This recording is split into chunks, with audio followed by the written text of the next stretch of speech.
একে পুলিশ নিয়ে যাবে, মহিলা আজকে এখন মামলা করে দেবে বাস, এবং সহযোগী হিসেবে তাকে ছাড়ার কোনো সুযোগ নেই, রাখার দরকার নেই।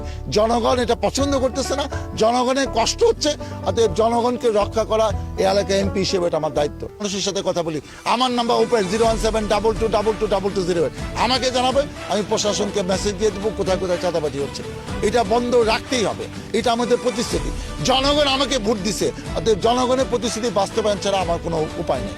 অতএব আইন তার নিজস্ব গতিতে চলবে, এর নামে সুদৃষ্ট অভিযোগ করবে এই দল সে না।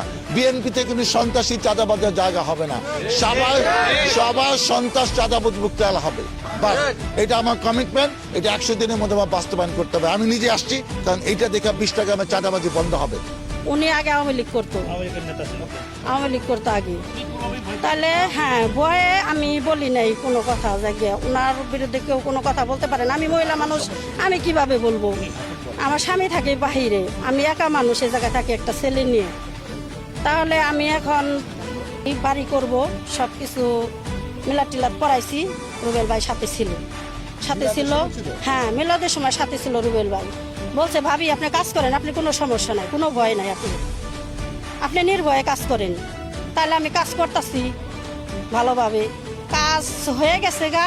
এখন আমি প্লাস্টার করতে গেছি, এখন রুবেল ভাই আমার প্লাস্টার করতে দিব না, আমার 20 লাখ টাকা দিতে হইব, 20 লক্ষ টাকা দিতে হইব, তাহলে আমি আপনার এই করতে দিব। পরপর দুইবার এটি চাঁদা চাইতেছে, চাঁদা দিতে হইব। এই জায়গায় থাকতে হলে মহিলাকে উড়াই দিব এই জায়গায় থেকে। আমার নিজে ওনার অফিসে আমি নিজে ছেলে নিয়ে গেছি, উনি আমার এই জায়গায় থাকতে দিব না।